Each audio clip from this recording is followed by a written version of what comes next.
4 दिन आए नहीं हुआ और बनाएंगी जेठानी को कलेक्टर।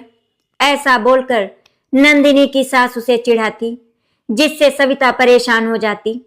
तो उसकी देवरानी नंदिनी कहती, दीदी, जिस दिन आप कलेक्टर की कुर्सी पर बैठेंगी ना, उस दिन के बाद कोई आपसे कुछ नहीं कहेगा और उस दिन मेरी सारी थकान भी अपने आप खत्म हो जाएगी।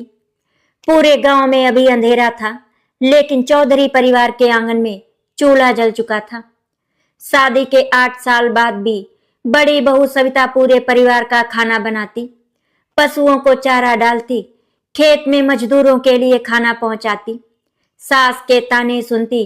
उसके पति राजेश एक छोटे किसान थे, लेकिन मां के सामने कभी अपनी पत्नी के लिए आवाज नहीं उठाते थे। सास कमला देवी का मानना था कि बहू का काम सिर्फ सेवा करना है, उसके सपनों की कोई कीमत नहीं होती। सविता बचपन से ही पढ़ाई में बहुत तेज थी। उसका सपना था कि वो अफसर बने, लेकिन गरीबी ने उसकी किताबें छीन ली थी। शादी के बाद उसने अपने सपनों को हमेशा के लिए दफना दिया था। जब भी किसी जिले में किसी महिला कलेक्टर की खबर टीवी पर आती, तो सविता कुछ पल के लिए स्क्रीन को देखती और फिर चुपचाप अपने आंसू पोंछकर काम में लग जाती। इसी परिवार में कुछ महीनों बाद छोटी बहू नंदिनी आई। नंदिनी एक साधारण परिवार की बेटी थी, लेकिन उसके संस्कार बहुत बड़े थे। ससुराल में कदम रखते ही उसने सबसे पहले अपनी जेठानी सविता के चेहरे पर वो दर्द देखा, जिसे बाकी लोग देखने की कोशिश भी नहीं करते थे। सुबह से रात तक काम करने वाली सविता कभी अपने लिए 5 मिनट भी नहीं निकाल पाती थी। एक दिन नंदिनी ने मुस्कुराकर अपनी जेठानी से पूछा, दीदी, आपको पढ़ना अच्छा लगता है क्या? ये सवाल सुनते ही सविता की आंखें भर आई। उसने पहली बार किसी से अपना दर्द बांटा। उसने बताया कि उसका सपना था कलेक्टर बनने का, लेकिन हालात ने उसे रसोई तक ही सीमित कर दिया। ये सुनकर नंदिनी कई मिनट तक कुछ नहीं बोल पाई। उसे पहली बार एहसास हुआ कि किसी इंसान का सबसे बड़ा दुख गरीबी नहीं बल्कि अधूरे सपने होते हैं। उसी पल उसने मन ही मन एक संकल्प लिया कि चाहे उसे कितनी भी तकलीफ क्यों ना उठानी पड़े, वो अपनी जेठानी का सपना जरूर पूरा करेगी। कुछ दिनों बाद नंदिनी ने धीरे धीरे घर के सारे काम अपने ऊपर लेना शुरू कर दिया। सविता मना भी करती तो नंदिनी मुस्कुराकर कहती, दीदी, आप थोड़ा आराम कर लीजिए। लेकिन ये आराम केवल आराम नहीं था, बल्कि एक नई शुरुआत थी। नंदिनी ने गांव के सरकारी पुस्तकालय से प्रतियोगी परीक्षाओं की किताबें लाकर सविता के सामने रख दी। सविता उन किताबों को देखकर कांप उठी। उसकी आंखों से आंसुओं की धारा बह निकली। उसने किताबों को अपने सीने से लगा लिया, जैसे वर्षों बाद कोई माँ अपने बिछड़े हुए बच्चे से मिली हो। वो रोते हुए बोली, अब बहुत देर हो चुकी है नंदिनी, मेरी उम्र निकल गई। नंदिनी ने उसका हाथ पकड़कर कहा, सपनों की कोई उम्र नहीं होती दीदी, उम्र तो सिर्फ हार मानने वालों की निकलती है। ये सुनकर सविता के अंदर बुझ चुकी उम्मीद की लौ फिर से जल उठी। उसी रात उसने वर्षों बाद पहली बार किताब खोली। उसकी आंखों से आंसू गिरते रहे, लेकिन इस बार वे मजबूरी के नहीं, उम्मीद के आंसू थे। लेकिन उसकी ये खुशियां ज्यादा देर तक छिपी नहीं रही। एक दिन कमला देवी ने सविता को किताब पढ़ते हुए देख लिया। गुस्से में उन्होंने किताब उठाकर आंगन में फेंक दी और जोर से चिल्लाई, बहू, तुझे क्या लगता है तू पढ़ लिख कर कलेक्टर बनेगी? पहले घर संभालना सीख। हमारे खानदान की औरतें चूल्हे से बाहर नहीं निकलती। पूरे परिवार के सामने सविता का अपमान किया गया। उसके पति राजेश भी चुपचाप खड़े रहे। सविता ने कांपते हाथों से किताब उठाई, लेकिन कुछ नहीं बोली। उसकी आंखों में फिर वही पुराना दर्द लौट आया। उस रात वो फूट फूट कर रोई और बोली, शायद भगवान भी नहीं चाहता कि मेरा सपना पूरा हो।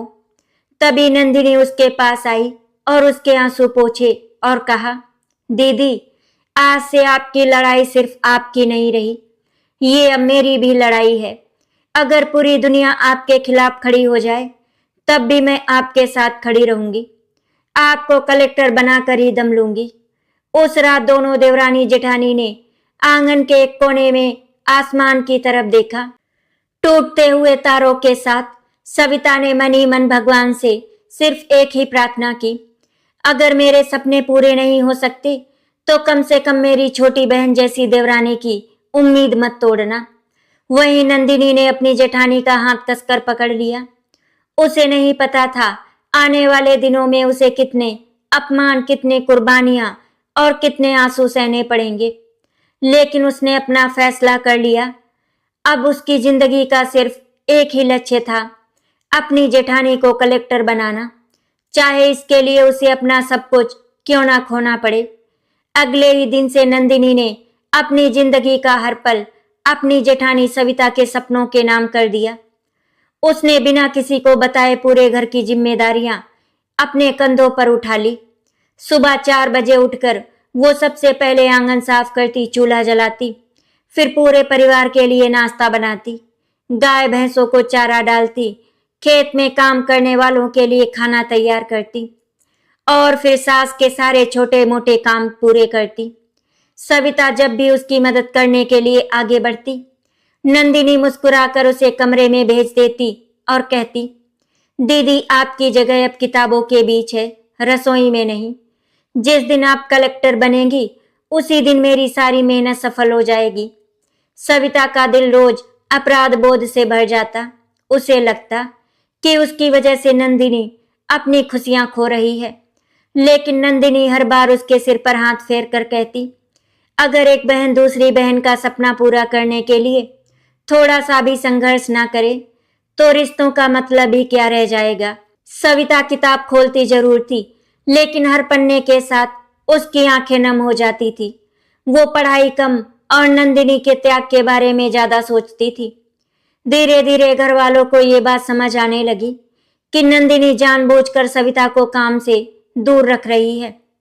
कमला देवी का गुस्सा दिन ब दिन बढ़ने लगा। वो हर छोटी बड़ी बात पर नंदिनी को अपमानित करती, कभी उसके हाथ का बनाया खाना फेंक देती तो कभी पूरे गांव की औरतों के सामने उसे ताने देती कि छोटी बहू ने बड़ी बहू को रानी बना दिया है, अब घर का काम कौन करेगा। नंदिनी हर अपमान पर चुप रहती, उसकी आंखों में आंसू जरूर आते, लेकिन होठों पर शिकायत का एक शब्द भी नहीं होता। ये सब देखकर सविता अंदर ही अंदर टूटने लगी। उसे लगने लगा कि उसका सपना नंदिनी की जिंदगी बर्बाद कर देगा। उसने कई बार किताबें बंद करके हमेशा के लिए पढ़ाई छोड़ देने का फैसला किया, लेकिन हर बार नंदिनी उसके सामने नई उम्मीद बनकर खड़ी हो जाती। अगले दिन जब सविता पढ़ने बैठी तो उसके सामने प्रतियोगी परीक्षाओं की नई किताबों का पूरा सेट रखा था। वो हैरान रह गई। उसने पूछा, इतने पैसे कहाँ से आए।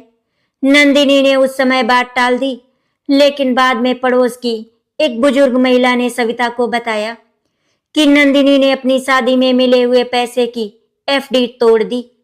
ये सुनते ही सविता के पैरों तले जमीन खिसक गई। वो दौड़कर नंदिनी के पास पहुंची और उसके पैरों में बैठकर फूट फूट कर रोने लगी। वो कांपती हुई आवाज में बोली, मेरे लिए तुमने अपनी एफडी तोड़ दी, मैं इतनी बड़ी कीमत कभी नहीं चुका पाऊंगी। नंदिनी ने उसे तुरंत उठाया और गले लगा लिया। उसकी आवाज भी भर्रा गई थी। उसने कहा, दीदी एफडी मैं फिर से करा सकती हूँ, लेकिन अगर आपका सपना मर गया तो वो कभी वापस नहीं आएगा। मेरे लिए आपका कलेक्टर बनना किसी भी एफडी से लाख गुना ज्यादा कीमती है। समय बीतता गया।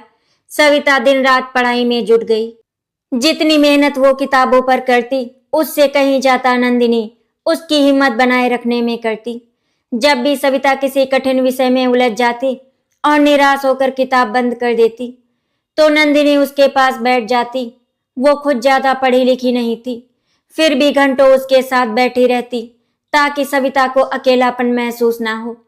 रात के 2-2 बजे तक वो चूल्हे पर चाय बनाकर लाती और मुस्कुरा कर कहती, दीदी बस थोड़ा और पढ़ लीजिए, एक दिन पूरा जिला आपको सलाम करेगा।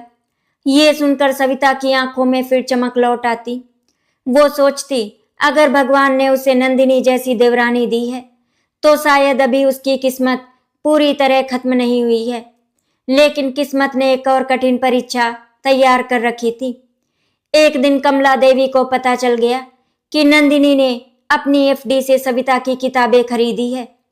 गुस्से में उनका चेहरा लाल हो गया। उन्होंने पूरे परिवार के सामने नंदिनी को जोरदार थप्पड़ मार दिया। उनकी आवाज पूरे आंगन में गूंज उठी। हमारे घर की इज्जत बेचकर इस औरत को कलेक्टर बनाएगी। आज से इस घर में कोई पढ़ाई नहीं होगी। उन्होंने सविता की सारी किताबें उठाई और उन्हें चूल्हे की आग में फेंकने के लिए बढ़ी। ये देखकर सविता की चीख निकल गई। वो किताबों की तरफ दौड़ी, लेकिन उससे पहले नंदिनी आग के सामने खड़ी हो गई। उसकी आंखों में आंसू बह रहे थे, लेकिन आवाज पहले से भी ज्यादा मजबूत थी। उसने कांपते हुए कहा, माँ जी, अगर इन किताबों को जलाना है तो पहले मुझे जला दीजिए, क्योंकि इन किताबों में सिर्फ कागज नहीं, मेरी दीदी की पूरी जिंदगी और मेरे सारे सपने बसे हैं। पूरा घर एक पल के लिए बिल्कुल शांत हो गया। किसी की हिम्मत नहीं हुई कुछ बोलने की। सविता वहीं जमीन पर बैठकर बिलक बिलक कर रो रही थी। उसे पहली बार एहसास हुआ कि उसके सपने अब सिर्फ उसके नहीं रहे, बल्कि नंदिनी की सांसों से भी जुड़ चुके हैं। उसी क्षण उसने मन ही मन भगवान के सामने कसम खाई, अब चाहे कितनी भी मुश्किलें क्यों ना आए, चाहे पूरी दुनिया मेरे खिलाफ हो जाए, लेकिन मैं अपनी देवरानी की हर कुर्बानी का मान रखूंगी। मैं कलेक्टर बनकर ही रहूंगी। नंदिनी के मुंह से निकले उन शब्दों ने पूरे घर को कुछ देर के लिए शांत कर दिया था, लेकिन कमला देवी के मन में उसके लिए नफरत और बढ़ गई। उस दिन के बाद घर का माहौल पूरी तरह बदल गया। अब सविता और नंदिनी को हर कदम पर अपमान सहना पड़ता था। सुबह से रात तक दोनों को ताने सुनने पड़ते। कमला देवी जानबूझकर सविता को पढ़ने नहीं देती। कभी उसे रसोई में बुला लेती, कभी कपड़े धुलवाने बैठा देती, तो कभी रिश्तेदारों के सामने कहती, देखो हमारी बड़ी बहू को उम्र निकल गई है, अब कलेक्टर बनने चली है। हर ताना सविता के दिल में तीर की तरह चुभता, लेकिन उससे भी ज्यादा दर्द उसे तब होता जब उसकी वजह से नंदिनी को भी अपमान सहना पड़ता। कई रातों तक वो तकिए में मुंह छिपाकर रोती रही। उसे लगता था कि उसका सपना अब उसकी देवरानी की खुशियों का दुश्मन बन चुका है। उसके पति राजेश को सविता के सपने से कोई लेना देना नहीं था। एक दिन शाम को खेत से लौटने के बाद नंदिनी का पति मोहित बहुत गुस्से में कमरे में आया। गांव के कुछ लोगों ने उसे भड़काया था कि उसकी पत्नी पूरे घर के खिलाफ जाकर बड़ी बहू को अफसर बनाने का सपना देख रही है। मोहित ने कमरे में घुसते ही गुस्से में कहा, आज से तुम भाभी की पढ़ाई में 1 रुपया भी खर्च नहीं करोगी। अगर तुमने उनका साथ नहीं छोड़ा तो मुझे तुम्हारा साथ छोड़ना पड़ेगा। यह सुनकर नंदिनी की आंखें भर आई। उसने हाथ जोड़कर कहा, मैं किसी के खिलाफ नहीं हूं, मैं सिर्फ एक टूटे हुए सपने को फिर से जीना सिखा रही हूं। लेकिन मोहित का गुस्सा शांत नहीं हुआ। उसने साफ शब्दों में कह दिया, या तो ये पढ़ाई खत्म होगी या फिर हमारा रिश्ता। ये सुनकर नंदिनी के पैरों तले जमीन खिसक गई। शादी के बाद पहली बार उसे लगा कि उसका अपना घर भी उससे छिन सकता है। फिर भी उसने सिर झुकाकर सिर्फ इतना कहा, अगर किसी का सपना बचाने की कीमत मेरा सुख है तो मुझे ये मंजूर है। उसी रात सविता ने दोनों की सारी बातें सुन ली। उसका दिल जैसे 1000 टुकड़ों में बिखर गया। वो दौड़कर नंदिनी के कमरे में पहुंची और उसके सामने हाथ जोड़कर खड़ी हो गई। उसकी आवाज रोते रोते कांप रही थी, नंदिनी बस कर, मेरे लिए अपना घर मत तोड़। मैं पढ़ाई छोड़ देती हूँ, मुझे कलेक्टर नहीं बनना। मुझे सिर्फ इतना चाहिए कि तू देवर जी के साथ खुश रहे। तेरी खुशियों से बढ़कर मेरे लिए कुछ नहीं है। ये कहते कहते सविता फूट फूट कर रोने लगी। उसने अपनी सारी किताबें उठाई और आंगन में ले जाकर उन्हें फाड़ने लगी। तभी नंदिनी दौड़ती हुई आई। उसने किताबें सविता के हाथों से छीन ली और उसे कसकर गले लगा लिया। दोनों बहनें एक दूसरे से लिपटकर रोती रही। नंदिनी ने कांपती हुई आवाज में कहा, दीदी, अगर आज आपने हार मान ली तो मेरी सारी कुर्बानियां बेकार हो जाएंगी। रिश्ते भगवान बनाता है, लेकिन सपनों को पूरा करने का हौसला इंसान खुद बनाता है। आप मेरी कसम खाइए, आप पढ़ाई नहीं छोड़ेंगी। दिन बीतते गए। अब नंदिनी पहले से भी ज्यादा मेहनत करने लगी। वो गांव के बच्चों को शाम को ट्यूशन पढ़ाने लगी ताकि सविता की परीक्षा की फीस जमा कर सके। पूरे दिन घर का काम, फिर खेत, फिर रात को बच्चों को पढ़ाना। कई कई दिन ऐसे गुजरते जब वो ठीक से खाना तक नहीं खा पाती। उसकी आंखों के नीचे काले घेरे पड़ गए थे, शरीर कमजोर होता जा रहा था। लेकिन जब भी सविता उसे आराम करने को कहती, वो मुस्कुराकर कहती, दीदी, जब आप कलेक्टर की कुर्सी पर बैठोगी ना, उस दिन मेरी सारी थकान अपने आप खत्म हो जाएगी। सविता हर रोज ये देखकर अंदर ही अंदर टूटती जा रही थी। उसे लगता था कि नंदिनी उसकी वजह से अपनी जिंदगी खो रही है, लेकिन नंदिनी के चेहरे पर कभी पछतावा नहीं दिखा। उसके लिए सविता का सपना ही उसकी अपनी जिंदगी बन चुका था। परीक्षा का दिन आखिर आ ही गया। सुबह सुबह सविता भगवान के सामने हाथ जोड़कर खड़ी थी। उसके हाथ कांप रहे थे। उसने कभी अपने लिए इतनी बड़ी उम्मीद नहीं रखी थी। तभी नंदिनी उसके पास आई। उसने अपनी छोटी सी गुल्लक सविता के हाथ में रख दी। सविता ने हैरानी से पूछा, ये क्या है? नंदिनी मुस्कुराई, लेकिन उसकी आंखों में आंसू थे। उसने कहा, दीदी, इसमें इतने पैसे हैं कि आपका शहर तक का किराया और परीक्षा वाले दिन का खर्च निकल जाएगा। मैं पिछले कई महीनों से रोज 2-2 रुपए बचा रही थी। सविता ये सुनकर वहीं बैठ गई। उसने गुल्लक को सीने से लगाया और जोर जोर से रोने लगी। उसे पहली बार महसूस हुआ कि दुनिया में कुछ रिश्ते खून से नहीं, बल्कि त्याग और प्रेम से बनते हैं। उसने नंदिनी के माथे को चूमते हुए कहा, अगर मैं कभी कलेक्टर बनी तो लोग कहेंगे सविता कलेक्टर है, लेकिन सच ये होगा कि उस कुर्सी पर बैठी हर सफलता के पीछे मेरी देवरानी नंदिनी का त्याग होगा। सविता परीक्षा देने शहर चली गई। घर में नंदिनी भगवान के मंदिर के सामने दीपक जलाकर लगातार उसकी सफलता की प्रार्थना करती रही। लेकिन उसी शाम एक ऐसी घटना हुई जिसने पूरे परिवार की जिंदगी हिलाकर रख दी। खेत से लौटते समय नंदिनी का सड़क पर भयानक एक्सीडेंट हो गया। गांव वालों ने उसे गंभीर हालत में अस्पताल पहुंचाया। उसके सिर से लगातार खून बह रहा था। पूरे परिवार में अफरा तफरी मच गई। किसी ने तुरंत सविता को खबर नहीं दी, क्योंकि उसकी परीक्षा चल रही थी। अस्पताल के बिस्तर पर लेटी नंदिनी बार बार सिर्फ एक ही बात दोहरा रही थी, दीदी को मत बताना। अगर वो परीक्षा छोड़कर आ गई तो उनका सपना हमेशा के लिए टूट जाएगा। पहले उनकी परीक्षा पूरी होने दो। उसकी आंखों से बहते आंसू ये गवाही दे रहे थे कि उसने अपनी जिंदगी से ज्यादा अपनी जेठानी के सपने को महत्व दिया है। सविता अपनी अंतिम परीक्षा देकर जैसे ही परीक्षा केंद्र से बाहर निकली, उसके चेहरे पर महीनों बाद हल्की सी मुस्कान दिखाई दी। उसे लग रहा था कि उसने अपनी पूरी मेहनत परीक्षा में लगा दी है। वो सबसे पहले नंदिनी को फोन करके कहना चाहती थी, तेरी मेहनत बेकार नहीं जाएगी, लेकिन फोन बार बार बंद आ रहा था। तभी गांव के पड़ोसी रामलाल का फोन आया। उनकी कांपती हुई आवाज सुनकर सविता का दिल जोर जोर से धड़कने लगा। उन्होंने सिर्फ इतना कहा, बेटी जल्दी अस्पताल पहुंच जाओ, नंदिनी का बहुत बड़ा एक्सीडेंट हो गया है। इतना सुनते ही सविता के हाथ से मोबाइल नीचे गिर गया। उसकी आंखों के सामने अंधेरा छा गया।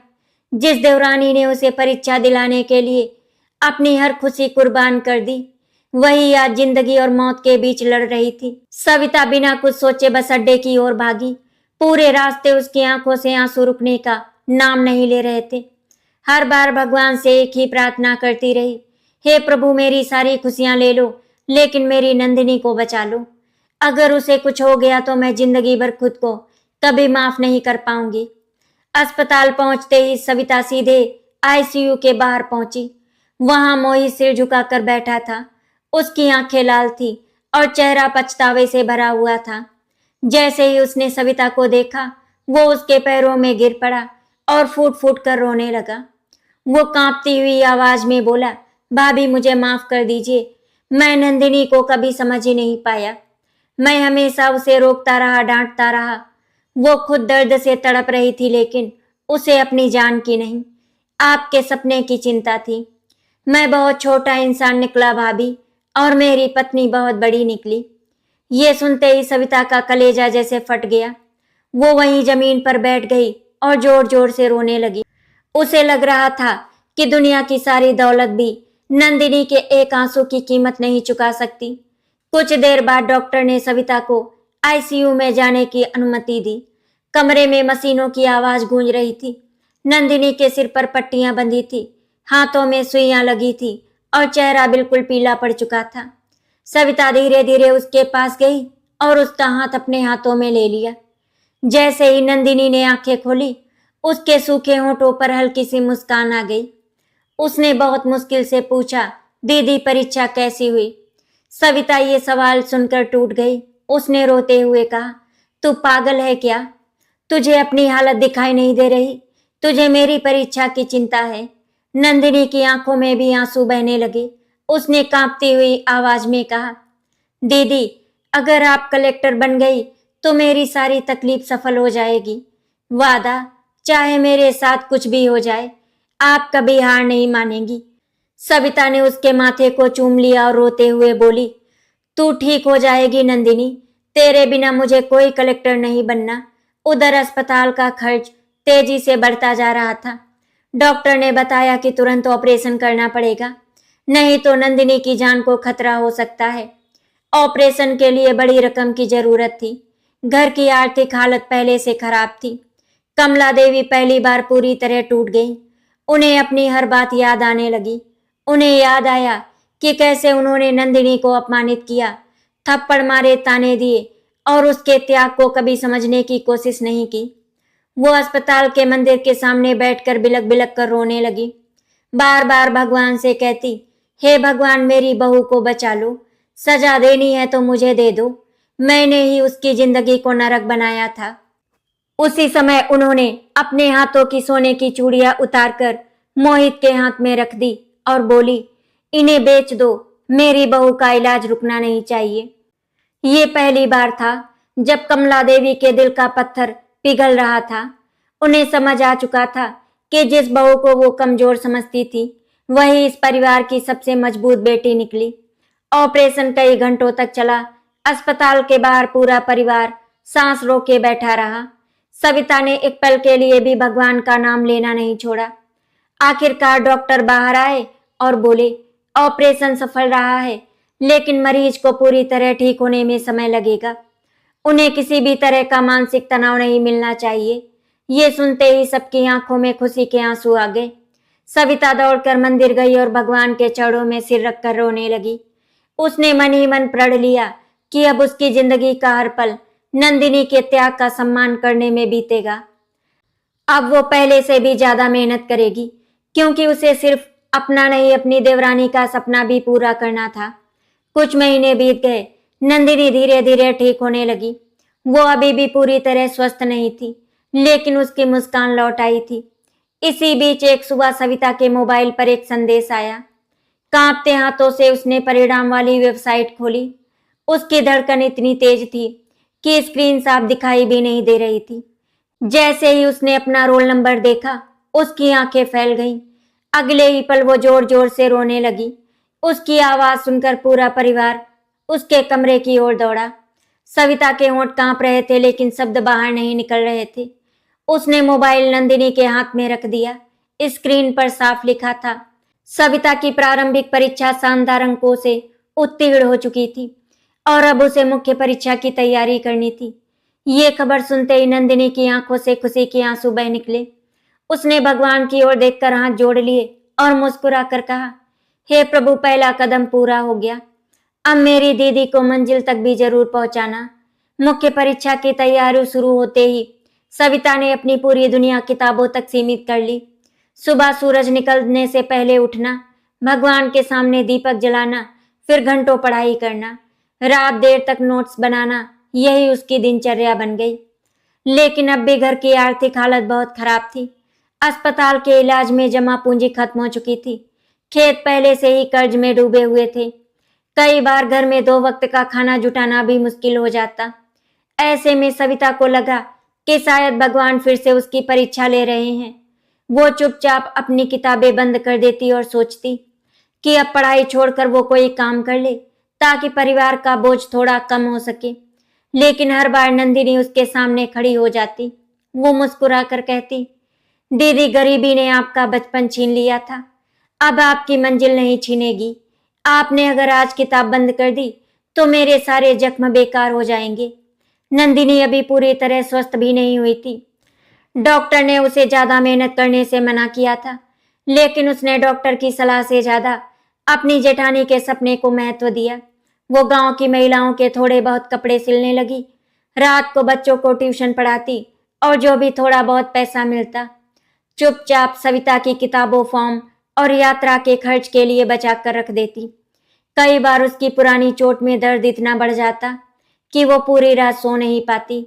दर्द से उसकी आंखों से आंसू निकल आते, लेकिन सुबह होते ही वो मुस्कुराकर सविता के लिए चाय बना देती। सविता जब भी उसके सूजे हुए हाथ देखती, उसका दिल रो उठता और वो कहती, नंदिनी अब बस कर, तेरे शरीर को आराम चाहिए। और नंदिनी हमेशा एक ही जवाब देती, दीदी मेरा दर्द कुछ महीनों का है, लेकिन अगर आपका सपना टूट गया तो वो दर्द पूरी जिंदगी रहेगा। मुख्य परीक्षा का दिन आ गया। पूरे परिवार ने पहली बार सविता को आशीर्वाद दिया। यहाँ तक कि कमला देवी भी उसकी आरती उतारते हुए रो पड़ी। उन्होंने सविता का माथा चूमकर कहा, बेटी मुझे माफ कर देना, मैंने तुझे कभी समझा ही नहीं। जिस दिन तू इस घर में आई थी उसी दिन मुझे तुझे बेटी मान लेना चाहिए था। सविता ने तुरंत उनके पैर पकड़ लिए और बोली, माँ जी पुराने जख्म याद करके हम नई खुशियों को छोटा नहीं करेंगे। मुझे आपका आशीर्वाद मिल गया, यही मेरे लिए सबसे बड़ी दौलत है। ये सुनकर कमला देवी फूट फूट कर रोने लगी। उन्हें पहली बार एहसास हुआ कि जिस बहू को उन्होंने हमेशा कमजोर समझा, उसके दिल में नफरत का एक कतरा भी नहीं था। सविता ने मुख्य परीक्षा भी पूरी मेहनत से दी। अब इंतजार था परिणाम का। ये इंतजार पूरे परिवार के लिए किसी परीक्षा से कम नहीं था। हर सुबह नंदिनी भगवान के मंदिर में दीपक जलाकर प्रार्थना करती। सविता बाहर से शांत दिखाई देती, लेकिन अंदर ही अंदर डर से कांप रही थी। उसे लगता था कि अगर वो असफल हो गई तो नंदिनी का इतना बड़ा त्याग व्यर्थ हो जाएगा। एक दिन परिणाम घोषित हुआ। कांपते हाथों से सविता ने वेबसाइट खोली। कुछ पल तक स्क्रीन पर नजरें टिकाए रही, फिर अचानक उसकी आंखों से आंसुओं की धारा बह निकली। उसका नाम मुख्य परीक्षा में भी चयनित हो चुका था। अब सिर्फ अंतिम इंटरव्यू बाकी था। पूरा परिवार खुशी से झूम उठा। कमला देवी ने सविता और नंदिनी दोनों को गले लगाकर कहा, आज मुझे अपनी दोनों बहुओं पर गर्व है। एक ने सपना देखा और दूसरी ने उस सपने को अपनी सांसों से सींचा। लेकिन शायद भगवान अभी एक आखिरी परीक्षा लेना चाहते थे। इंटरव्यू से सिर्फ 10 दिन पहले नंदिनी की तबीयत अचानक फिर से बिगड़ गई। पुराने एक्सीडेंट की चोट ने दोबारा दर्द देना शुरू कर दिया। उसे तेज बुखार हो गया और डॉक्टर ने तुरंत अस्पताल में भर्ती होने की सलाह दी। सविता अस्पताल के बिस्तर के पास बैठी रो रही थी। उसने नंदिनी का हाथ पकड़कर कहा, मैं इंटरव्यू देने नहीं जाऊंगी, मुझे तेरे पास रहना है। ये सुनते ही नंदिनी ने कमजोर हाथों से सविता का हाथ कसकर पकड़ लिया। उसकी आवाज बहुत धीमी थी, लेकिन उसके शब्दों में वही पुरानी ताकत थी। उसने कहा, दीदी अगर आप नहीं गई तो मैं खुद को कभी माफ नहीं कर पाऊंगी। आपने मुझसे वादा किया था कि आप मंजिल तक पहुंचेंगी। अगर आज आपने ये वादा तोड़ा तो मेरी हर कुर्बानी अधूरी रह जाएगी। मेरी चिंता मत कीजिए, मुझे भगवान पर भरोसा है। आप जाइए और जीत कर वापस आइए। सविता पूरी रात अस्पताल के बाहर बैठी रोती रही। एक तरफ उसकी देवरानी जिंदगी से लड़ रही थी, दूसरी तरफ उसके जीवन का सबसे बड़ा इंटरव्यू था। सुबह जब वो अस्पताल से निकल रही थी, तब नंदिनी ने मुस्कुराने की कोशिश की और दूर से हाथ उठाकर सिर्फ इतना कहा, दीदी अगली बार जब इस अस्पताल में आना तो कलेक्टर बनकर आना। यही मेरी सबसे बड़ी दुआ है। ये सुनते ही सविता की आंखों से आंसू बह निकले। उसने पीछे मुड़कर अपनी देवरानी को आखिरी बार देखा, मन ही मन भगवान से प्रार्थना की और इंटरव्यू देने के लिए निकल पड़ी। उसे नहीं पता था कि लौटने पर उसकी जिंदगी में कौन सी खुशी या कौन सा दर्द उसका इंतजार कर रहा होगा। सविता भारी मन से इंटरव्यू देने शहर पहुंची। उसके हाथों में फाइल थी, लेकिन दिल अस्पताल के उस कटघरे में अटका हुआ था, जहां उसकी देवरानी नंदिनी जिंदगी और दर्द से लड़ रही थी। इंटरव्यू हॉल के बाहर बैठे सभी उम्मीदवार अपने नोट्स दोहरा रहे थे, लेकिन सविता की आंखों के सामने बार बार नंदिनी का मुस्कुराता हुआ चेहरा आ रहा था। उसे याद आ रहा था कि कैसे उसने अपनी शादी की एफडी तोड़ दी थी, कैसे पूरे घर का काम अकेले संभाला था, कैसे लोगों के ताने सहे थे, कैसे अपने पति की नाराजगी झेली थी, कैसे बच्चों को ट्यूशन पढ़ाकर उसकी फीस भरी थी और कैसे खुद अस्पताल के बिस्तर पर लेटी होने के बाद भी उसकी परीक्षा की चिंता करती रही थी। सविता की आंखों से लगातार आंसू बह रहे थे। उसने मन ही मन भगवान से कहा, हे प्रभु, अगर आज मैं सफल हुई तो ये मेरी जीत नहीं होगी, ये उस लड़की की जीत होगी जिसने रिश्तों का मतलब पूरी दुनिया को सिखा दिया, मुझे इतना मजबूत बना दिया कि मैं उसकी हर कुर्बानी का सम्मान कर सकूं। कुछ देर बाद उसका नाम पुकारा गया। वो कांपते कदमों से इंटरव्यू कक्ष में दाखिल हुई। अधिकारियों ने उससे कई कठिन प्रश्न पूछे, लेकिन हर उत्तर में उसका आत्मविश्वास झलक रहा था। जब एक अधिकारी ने पूछा, आपकी जिंदगी की सबसे बड़ी प्रेरणा कौन है, तो सविता की आंखें भर आई। उसने नम आंखों से जवाब दिया, मेरी देवरानी नंदिनी। अगर वो मेरे जीवन में नहीं आती तो मैं आज यहाँ खड़ी भी नहीं होती। उसने मुझे पढ़ाई नहीं जीना सिखाया है। इंटरव्यू बोर्ड के सदस्य कुछ पल के लिए बिल्कुल शांत हो गए। उन्होंने पहली बार किसी उम्मीदवार की आवाज में इतना सच्चा सम्मान और इतना गहरा अपनापन महसूस किया। इंटरव्यू खत्म होते ही सविता बिना एक पल गवाए अस्पताल पहुंची। वहां पहुंचकर उसने देखा कि नंदिनी की तबीयत पहले से कुछ बेहतर थी। जैसे ही नंदिनी ने सविता को देखा, उसने कमजोर सी मुस्कान के साथ पूछा, दीदी इंटरव्यू कैसा हुआ? सविता उसके गले लगकर फूट फूट कर रोने लगी। उसने कहा, मैंने वहां सिर्फ तेरी बातें की। अगर मुझे नौकरी मिली तो लोग मेरा नाम जानेंगे, लेकिन मैं हर किसी को बताऊंगी कि मेरी सफलता के पीछे मेरी देवरानी खड़ी है। नंदिनी ने उसका हाथ अपने हाथों में लेकर कहा, दीदी मुझे किसी पहचान की जरूरत नहीं। बस जिस दिन आपके नाम के आगे कलेक्टर लिखा जाएगा, उस दिन मुझे लगेगा कि भगवान ने मेरी जिंदगी सफल कर दी। दोनों एक दूसरे से लिपटकर बहुत देर तक रोती रही। अस्पताल में मौजूद डॉक्टर, नर्सें और मरीज भी उन दोनों बहनों के इस प्रेम को देखकर भावुक हो गए। उस दिन हर किसी ने महसूस किया कि खून के रिश्तों से भी बढ़कर दिल के रिश्ते होते हैं। करीब 2 महीने बाद परिणाम आने की तारीख घोषित हुई। पूरे घर में बेचैनी थी। उस दिन सुबह से ही कोई ठीक से खाना नहीं खा पाया। कमला देवी हाथ में माला लेकर भगवान का नाम जप रही थी। मोहित मंदिर में बैठा अपनी पत्नी की लंबी उम्र और भाभी की सफलता की दुआ मांग रहा था। राजेश पहली बार अपनी पत्नी के लिए उतना ही बेचैन था जितना शायद शादी के दिन भी नहीं था। सविता के हाथ कांप रहे थे। उसने मोबाइल खोला और परिणाम वाली वेबसाइट पर अपना रोल नंबर डाला। अगले ही पल उसकी आंखें स्क्रीन पर ही ठहर गईं। कुछ सेकंड तक वो कुछ बोल ही नहीं पाई। फिर अचानक उसके हाथ से मोबाइल नीचे गिर गया और वो जमीन पर बैठकर जोर जोर से रोने लगी। पूरे परिवार की सांसें थम गई। नंदिनी घबराकर उसके पास पहुंची। उसने मोबाइल उठाया। स्क्रीन पर बड़े अक्षरों में लिखा था, सविता चौधरी चयनित जिला कलेक्टर। ये पढ़ते ही नंदिनी खुशी से चिल्ला उठी, मेरी दीदी कलेक्टर बन गई, मेरी दीदी कलेक्टर बन गई। उसकी आवाज पूरे घर में गूंज उठी। सविता दौड़कर नंदिनी के गले लग गई। दोनों बहनें फूट फूट कर रो रही थी। आज उन आंसुओं में दर्द नहीं था, वर्षों के संघर्ष की जीत थी। कमला देवी भी उसके पास आ गई। उन्होंने दोनों बहुओं को अपनी बाहों में भर लिया और रोते हुए कहा, आज भगवान ने मुझे सजा भी दे दी और आशीर्वाद भी। सजा इसलिए कि मैं अपनी बहुओं को पहचान नहीं पाई और आशीर्वाद इसलिए कि उन्होंने मेरी हर गलती को माफ कर दिया। कुछ दिनों बाद सविता ने जिला कलेक्टर के रूप में पदभार संभालना था। पूरा गांव बसों में भरकर उसे विदा करने आया।